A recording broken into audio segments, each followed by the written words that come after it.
The quantum comm system aboard the Horizon Deep Space Research Station chirped to life at 3:47 Earth Standard Time. Dr. Sarah Chen barely glanced up from her atmospheric composition analysis, expecting another routine status update from Earth Command. Instead, the message that scrolled across her holographic display made her blood run cold. Unhinginowen vessels DTCTE. Energy signatures matich gnome configuration. Multiple OGECTs O and inter CPT cores. ETA 12 minutes. Sarah's fingers flew across the haptic interface, initiating emergency protocols that she practiced countless times but never expected to use.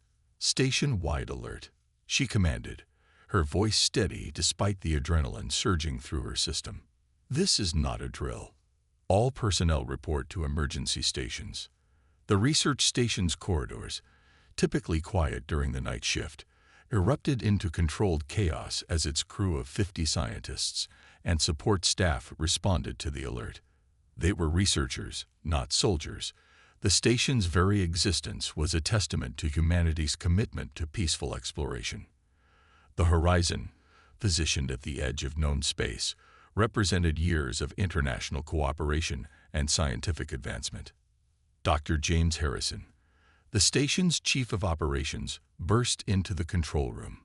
"What are we looking at, Sarah?" "Unknown contacts, sir. Their approach vector suggests deliberate interception."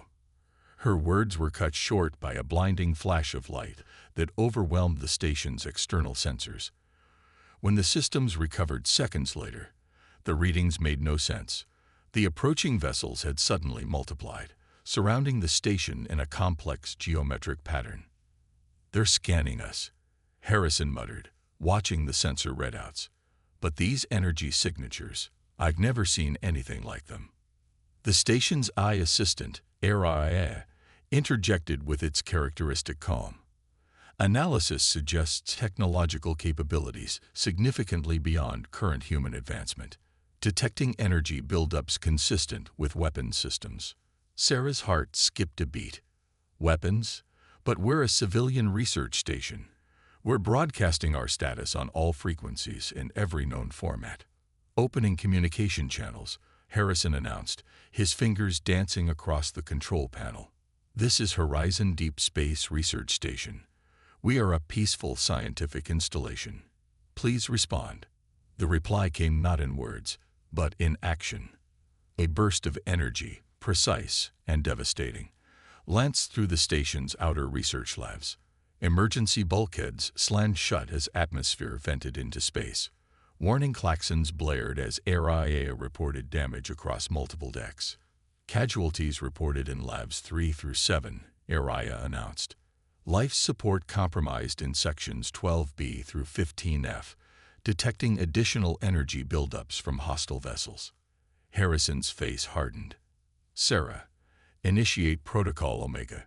Get everyone to the emergency pods. Now." "But sir, the research data." "That's an order, Doctor. The backup protocols will handle the data. We need to save our people." As Sarah began the evacuation sequence, a transmission cut through their communications, its alien syntax automatically translated by ARIA. "Your species expansion ends here. Your technological development poses an unacceptable risk to galactic stability. This response is proportionate and final." Harrison's laugh was bitter. "Proportionate? They have no idea what they've just done." He turned to Sarah. "Get to the pods. I'll handle the final sequence." "Sir." "That's an order, Doctor. Earth needs to know what happened here." The next few minutes passed in a blur of motion and sound. Sarah helped coordinate the evacuation, watching as pod after pod launched into space, their advanced stealth systems activating immediately. The aliens, focused on destroying the station, seemed unaware of the small vessels slipping away into the darkness. From the relative safety of her evacuation pod, Sarah watched through tears as the Horizon, her home for the past 3 years, broke apart under the alien assault.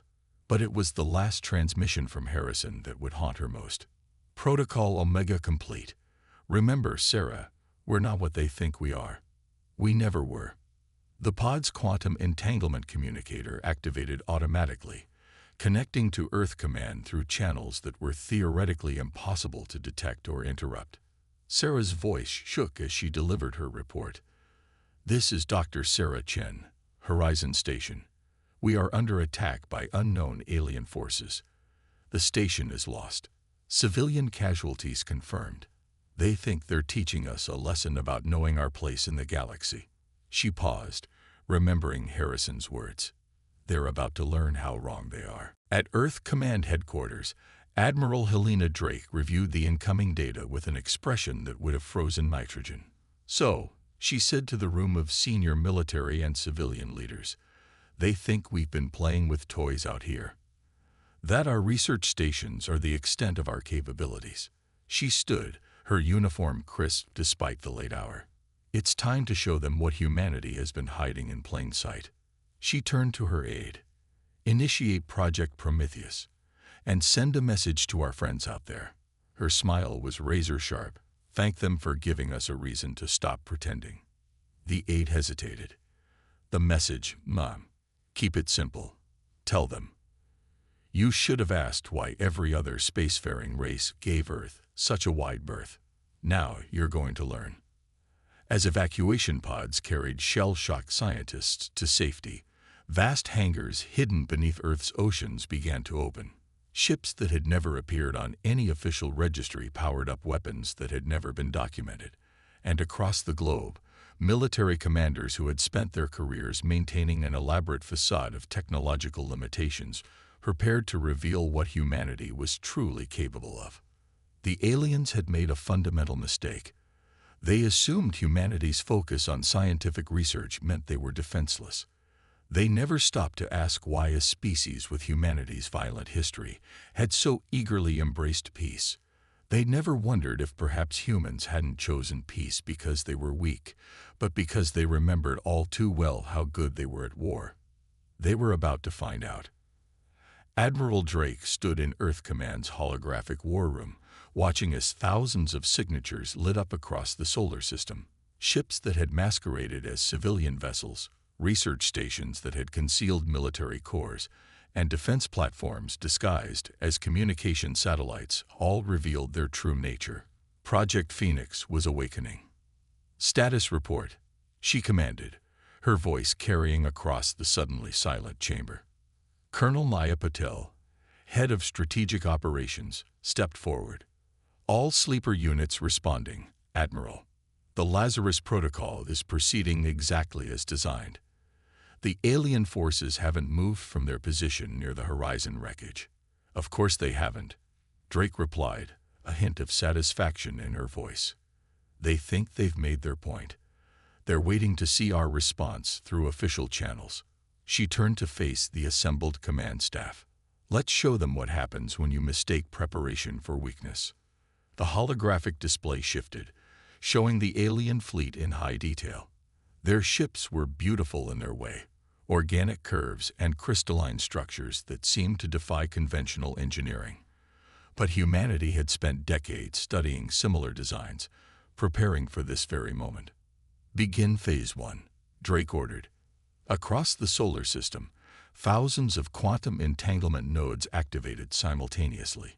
The alien fleet's sophisticated sensor systems suddenly found themselves drowning in contradictory data.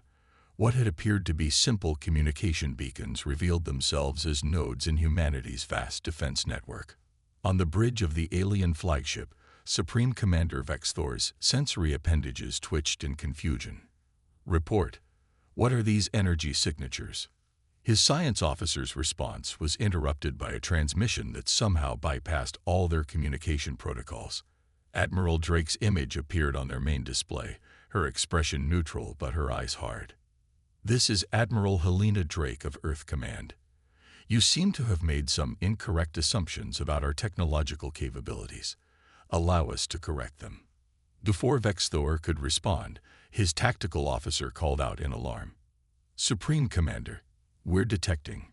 By the ancestors, we're detecting thousands of military-grade ships throughout this system. They're appearing from nowhere. Impossible, Vexthor declared. Our intelligence indicated.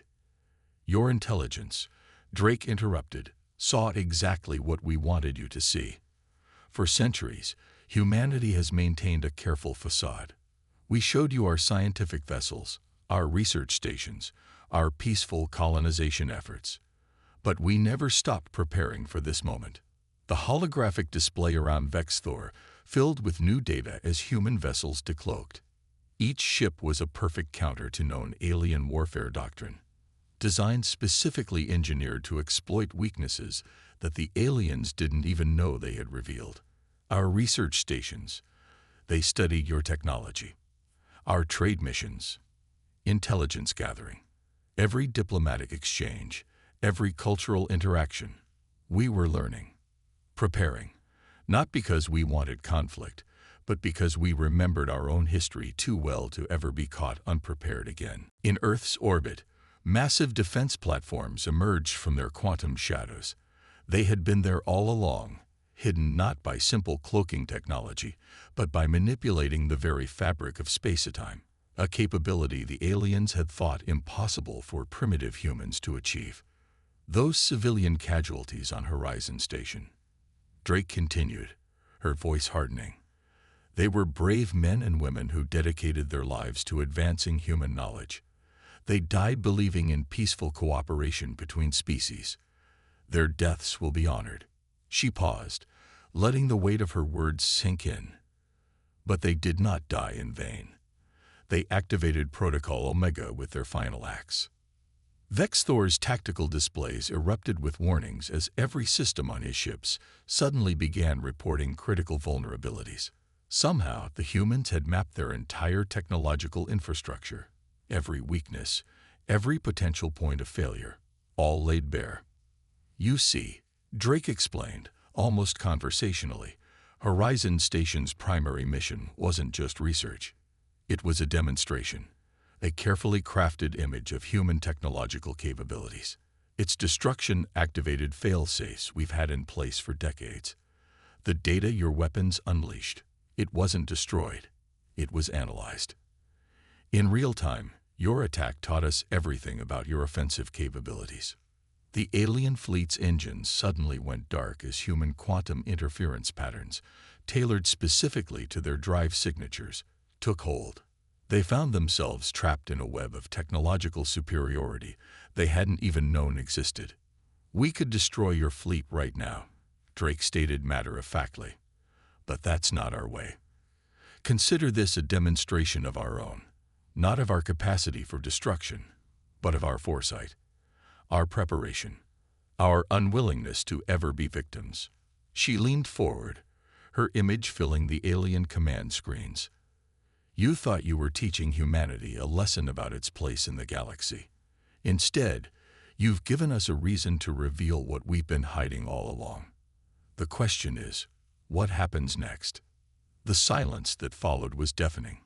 In that moment, as alien commanders stared at readouts showing their complete vulnerability, humanity's message was clear. They had never been defenseless. They had simply chosen peace, not from weakness, but from wisdom. And now that choice was being tested. Supreme Commander Vexthor had never experienced defeat. In 3 centuries of military service, he had always found a way to overcome, to adapt, to triumph. But as he stared at the tactical displays showing his fleet's complete vulnerability, he realized that this wasn't just defeat, it was revolution. Your species, he transmitted, his translator struggling to convey the complex emotions in his voice. You've been watching us, all this time. Admiral Drake's holographic image nodded, not just watching.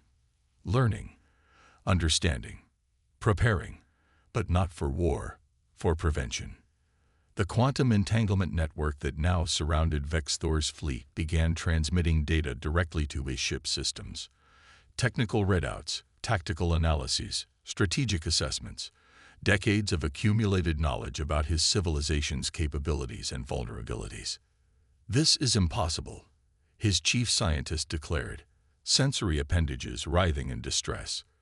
The level of technological sophistication required to gather this intelligence, to develop countermeasures this precise, is far beyond what you thought humans capable of. Drake finished. That was by design. We learned long ago that the best defense isn't always showing your strength. Sometimes it's letting others underestimate you while you prepare for every possibility. Across the alien fleet, systems began to respond to human commands. Weapons powered down, shields reconfigured, engines remained inactive, but nothing was destroyed. Each ship was simply rendered temporarily harmless. What you're experiencing, Drake explained, is the culmination of Project Sanctuary. Every trade agreement we signed, every cultural exchange we participated in, every seemingly primitive technology we shared, all of it contained dormant protocols designed to activate in exactly this situation. On Earth Command's main display, Colonel Patil monitored the alien fleet's responses. They're trying to regain control of their systems. Admiral, their attempts are innovative. Of course they are, Drake replied with something almost like admiration. That's why we're not destroying them. They're survivors, adapters, evolvers, just like us. The difference is, we evolved past the need to prove our superiority through destruction. She turned her attention back to Vexthor. Your weapons are now offline. Your shields have been reconfigured to our specifications. Your engines will remain inactive until we're satisfied that you understand the new reality. But notice what we haven't done. Vexthor's tactical officer spoke up, confusion evident in their harmonics. They haven't damaged any of our systems. Everything is intact, just controlled. Precisely, Drake confirmed. Because this isn't about revenge. It's not even about punishment. It's about understanding. The holographic displays in both fleets suddenly filled with new data, but this time, it wasn't tactical information. Instead, images began to play. Scenes from human history, wars, devastation, recovery, unity, progress. We could destroy your fleet. Drake continued as the images played. We could dismantle your ships from the inside out, strand your crews in space, or simply reduce everything to component atoms. But we won't, because humanity remembers what it means to stand on the brink of self-destruction. We remember what it means to learn from our mistakes.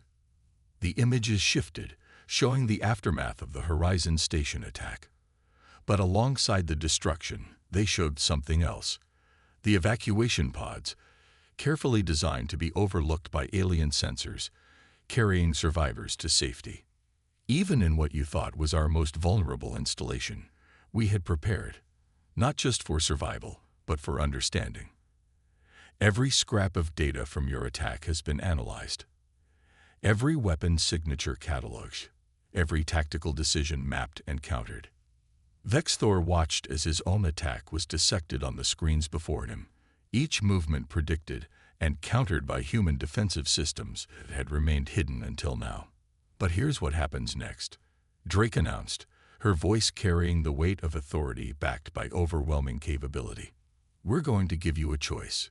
The quantum network surrounding the alien fleet began to shift, creating a clear path back to their territory. At the same time, another path opened, this one leading to Earth.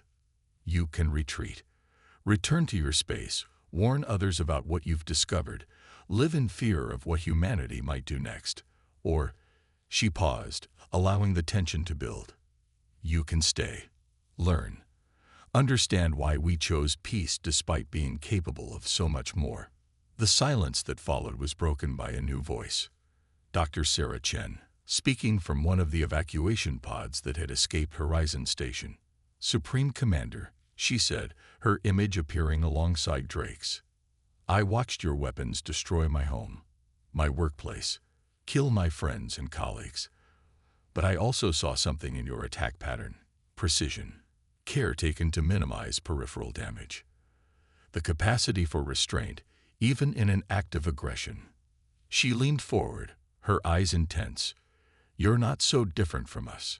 You're capable of both destruction and discretion. The question is, What will you choose to learn from this encounter? Vexthor's command staff waited, all sensory appendages focused on their leader. In 3 centuries of military service, he had never faced a decision like this. The humans had them completely at their mercy, yet offered understanding instead of destruction. Finally, he spoke. You say you've been studying us, learning our capabilities, our vulnerabilities. He paused, his translator working to convey the complex emotions in his next words. Perhaps it's time we learned about you in return. Admiral Drake's smile was subtle but genuine. A wise choice, Supreme Commander. Shall we begin? The Grand Chamber of Earth's Unified Council had never hosted an alien delegation before. Its architecture, a stunning blend of classical human design and cutting-edge holographic technology, seemed to capture the essence of humanity, a species with deep roots and soaring ambitions. Supreme Commander Vexthor, now serving as his people's diplomatic representative, stood before the assembled human leaders. His perception membranes detected subtle energy signatures throughout the chamber, defense systems far more sophisticated than anything his species had developed, all humming quietly beneath the peaceful facade. 3 standard months ago, he began, his translator now perfectly calibrated to human speech patterns. We thought we understood humanity. We saw your research stations, your civilian ships, your peaceful expansion, and we drew conclusions based on incomplete data. His sensory appendages rippled in what humans had learned was an expression of profound respect. We were wrong. Admiral Drake, seated among the council members, nodded slightly. Since the confrontation in space, she had become the primary architect of human-alien relations. Understanding often begins with acknowledging what we don't know, she responded. Something both our species have learned recently. The holographic displays around the chamber activated, showing the reconstruction of Horizon Station. But this wasn't a simple rebuilding. The new station incorporated both human and alien technology, creating something entirely new. The destruction of Horizon Station was a tragedy, Vexthor acknowledged. But from its ashes, we have an opportunity to build something unprecedented. My people offer not just reparations, but partnership. Dr. Sarah Chen, now serving as chief scientist for the Joint Reconstruction Project, stepped forward. The losses she had witnessed hadn't hardened her heart. They had strengthened her resolve to build bridges between species. The new horizon won't just be a research station, she explained, manipulating the holographic display. It will be a symbol of what we can achieve together.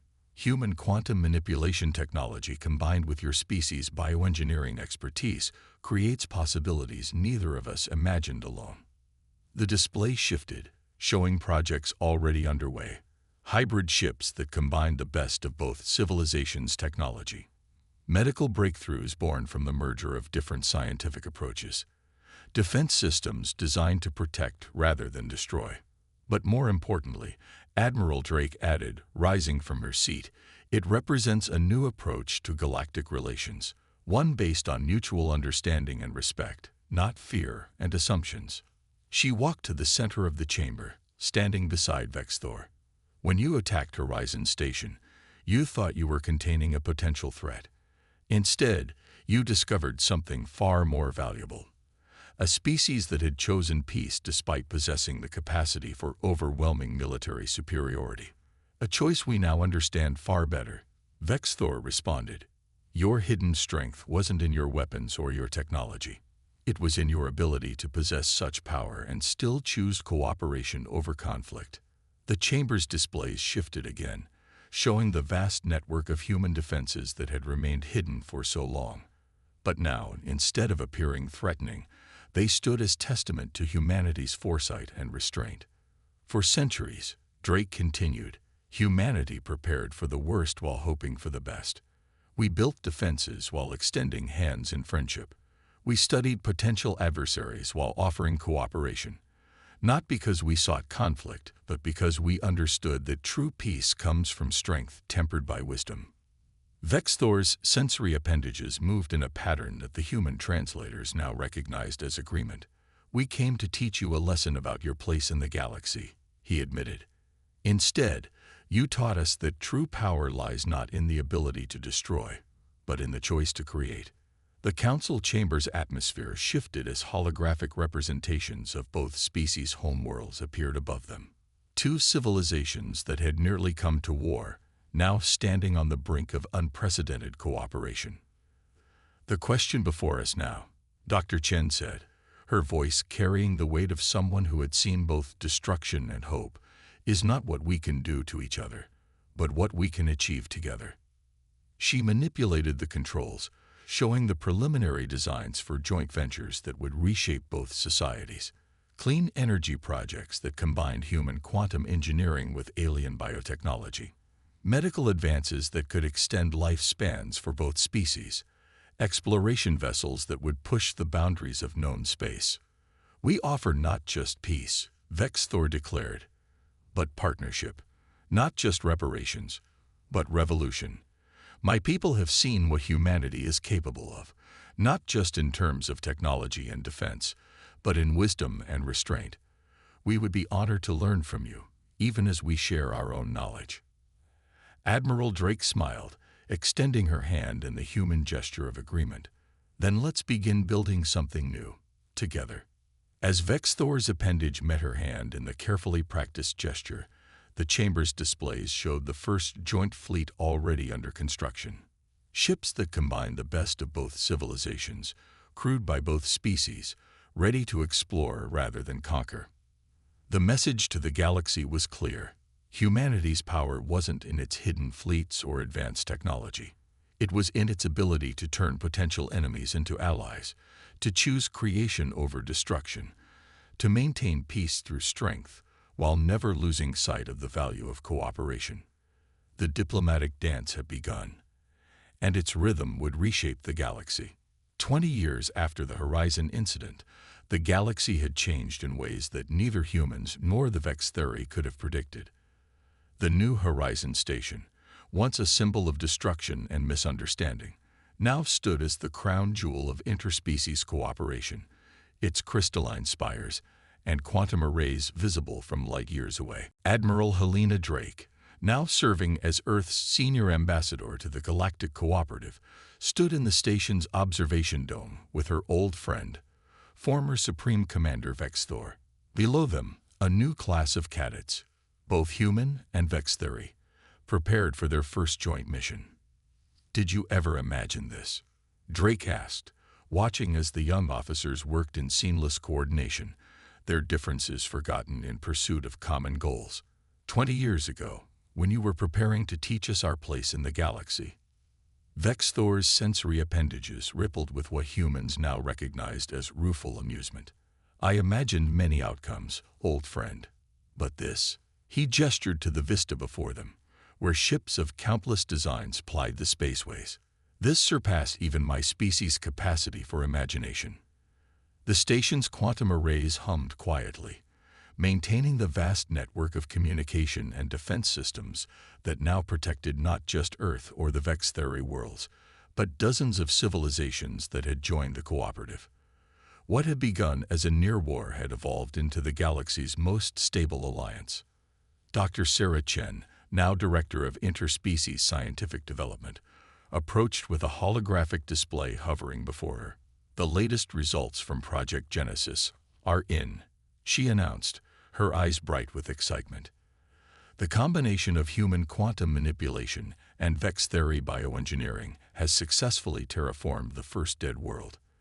Where there was only rock and poison atmosphere, now there's the beginning of an ecosystem." Drake smiled, remembering the young scientist who had survived the destruction of the original Horizon. "A far cry from destroying research stations, wouldn't you say, Vexthor?" "Indeed," he agreed. "Though perhaps we should thank whatever fate brought us into conflict. Without that confrontation, we might never have discovered what we could achieve together." The observation dome's displays shifted, showing the extent of their joint achievements. Planets once thought uninhabitable now bloomed with life. Diseases that had plagued both species for millennia had been conquered by their combined medical knowledge. Ships that merged the best of both civilizations' technologies explored the farthest reaches of known space. But perhaps most remarkably, the displays showed the newest generation of both species, growing up together in mixed communities, learning from each other's strengths, building something entirely new. The galaxy feared us both, you know, Drake mused. Humans for our hidden strength, Vex theory for your apparent aggression. Now look at us, teaching others that strength and progress don't have to come at the cost of peace. A alert chimed softly, drawing their attention to a new arrival in the system. A ship of unknown design, its architecture unlike anything in their databases, approached cautiously. First contact protocols, Chen suggested, but Drake held up a hand. Look at their approach vector, she said. They're being careful not to appear threatening. They've studied us, learned from our history, just as we once studied the Vex theory. Vex Thor's sensory appendages twitched in agreement. They know of Earth's hidden strength, of the Vex theory's journey from aggressor to ally. They come not in challenge, but in hope of understanding. Drake opened a channel, her voice carrying the weight of 20 years of hard-won wisdom. Unknown vessel, this is New Horizon Station. We see you've taken care with your approach. We appreciate your consideration. Welcome to the space of the Galactic Cooperative. The response came in multiple formats. The unknown species had clearly studied communication protocols. We come seeking knowledge and cooperation, they transmitted. Your alliance between former adversaries has become legend among the stars. We wish to learn. Drake exchanged glances with her companions. 2 decades ago, their species had stood on the brink of war. Now they stood together, ready to welcome others to the path they had pioneered. Then let us begin as we wish to continue, Drake replied. With honesty, respect, and the understanding that strength can serve peace as readily as war, she smiled. We have quite a story to tell you. As the unknown ship was guided to its docking bay, Drake reflected on the journey that had brought them here. Humanity had hidden its strength until forced to reveal it. The Vex theory had learned that true power lay in cooperation rather than dominance. Together, they had forged something unprecedented in galactic history, an alliance based not on fear or necessity, but on the conscious choice to create rather than destroy. The galaxy would never be the same. And that perhaps was the greatest victory of all. In the depths of space, the New Horizon Station continued its eternal orbit, its quantum arrays and crystalline spires a beacon to all who saw it. Not just of technological achievement or military might, but of something far more precious. The power of choosing peace from a position of strength, of turning enemies into allies, of building something greater than any one species could achieve alone. The humans had never needed to prove their place in the galaxy. They had simply needed to show others that there was a better way. And now, 20 years after a conflict that could have led to war, that better way was spreading across the stars, one peaceful first contact at a time.